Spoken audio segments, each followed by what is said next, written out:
Hello friends, എന്തെങ്കിലും ഒരു കാര്യം ചെയ്തിട്ടുണ്ടാകും അല്ലെങ്കിൽ സംഭവിച്ചിട്ടുണ്ടാകും എന്ന് പറയേണ്ടി വരുമ്പോഴാണ് നമ്മൾ മൈറ്റ് ഹാവ്, മേ ഹാവ് അല്ലെങ്കിൽ മസ്റ്റ് ഹാവ് ഉപയോഗിക്കുന്നത്. എന്താണ് ഇവ തമ്മിലുള്ള വ്യത്യാസം? ചില ഉദാഹരണങ്ങളിലൂടെ നമുക്കത് എളുപ്പം മനസ്സിലാക്കാൻ കഴിയും. ഡാഡി ഇപ്പോൾ വീട്ടിലെത്തിയിട്ടുണ്ടാകും. ഇതെങ്ങനെയാണ് പറയുന്നത്? Daddy might have reached home now, അല്ലെങ്കിൽ daddy may have reached home now. ഇതിലേത് വേണമെങ്കിലും പറയാം, രണ്ടും ശരിയാണ്. എന്നാൽ daddy must have reached home now എന്ന് പറഞ്ഞാലോ? വീട്ടിൽ എത്തിയിട്ടുണ്ടാകും എന്ന കാര്യത്തിൽ നല്ല ഉറപ്പുള്ളപ്പോഴാണ് നമ്മൾ ഇവിടെ മസ്റ്റ് ഹാവ് ഉപയോഗിക്കുന്നത്. മറ്റൊരു ഉദാഹരണം നോക്കാം. അവർ പരീക്ഷ നന്നായി എഴുതിയിട്ടുണ്ടാകും. They might have written the exams well, അല്ലെങ്കിൽ they may have written the exams well. എന്നാൽ അക്കാര്യത്തിൽ നമുക്ക് നല്ല ഉറപ്പുണ്ടെങ്കിലോ? They must have written the exams well എന്ന് വേണം പറയാൻ. ഒരു ഉദാഹരണം കൂടി നോക്കാം. അവൻ ലൈബ്രറിയിൽ പോയിട്ടുണ്ടാകും. He might have gone to the library, അല്ലെങ്കിൽ he may have gone to the library. എന്നാൽ അവൻ ലൈബ്രറിയിൽ പോയിട്ടുണ്ടെന്നുള്ള കാര്യം നമുക്ക് നല്ല ഉറപ്പാണെങ്കിലോ?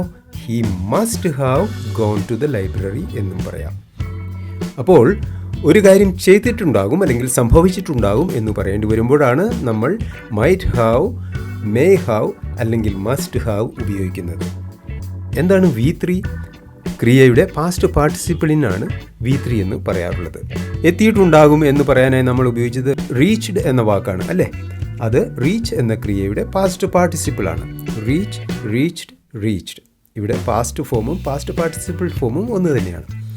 എഴുതിയിട്ടുണ്ടാകും എന്ന് പറയാനായി നമ്മൾ റിട്ടൺ എന്ന വാക്ക് ഉപയോഗിച്ചു, അല്ലേ? അത് റൈറ്റ് എന്ന ക്രിയയുടെ പാസ്റ്റ് പാർട്ടിസിപ്പിളാണ്. റൈറ്റ്, റോട്ട്, റിട്ടൺ, അങ്ങനെയാണ്.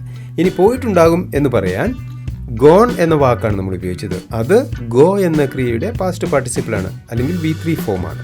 ഗോ, വെന്റ്, ഗോൺ, അങ്ങനെയാണ് അതിൻ്റെ ബേസ് ഫോമും പാസ്റ്റ് ഫോമും പാസ്റ്റ് പാർട്ടിസിപ്പിൾ ഫോമും വരുന്നത്. ഇംഗ്ലീഷിലെ അടിസ്ഥാന പ്രയോഗങ്ങൾ പഠിച്ചാൽ നിങ്ങൾക്ക് വളരെ എളുപ്പത്തിൽ ഇംഗ്ലീഷിൽ സംസാരിക്കാൻ കഴിയും. 27 വീഡിയോകൾ അടങ്ങിയ എന്റെ പ്രൈവറ്റ് ക്ലാസ്സിനെ കുറിച്ച് അറിയാൻ 8123225414 എന്ന നമ്പറിൽ ബന്ധപ്പെടുക. ശരി, ഇന്നത്തെ ക്ലാസിന്റെ ഹോംവർക്ക് നോട്ട് ചെയ്തോളൂ. സിനിമ തുടങ്ങിയിട്ടുണ്ടാകും. മമ്മി ബിരിയാണി വെച്ചിട്ടുണ്ടാകും. അവർ മീറ്റിംഗിന്റെ കാര്യം മറന്നിട്ടുണ്ടാകും. ശരി, നമുക്ക് വീണ്ടും കാണാം. Bye bye.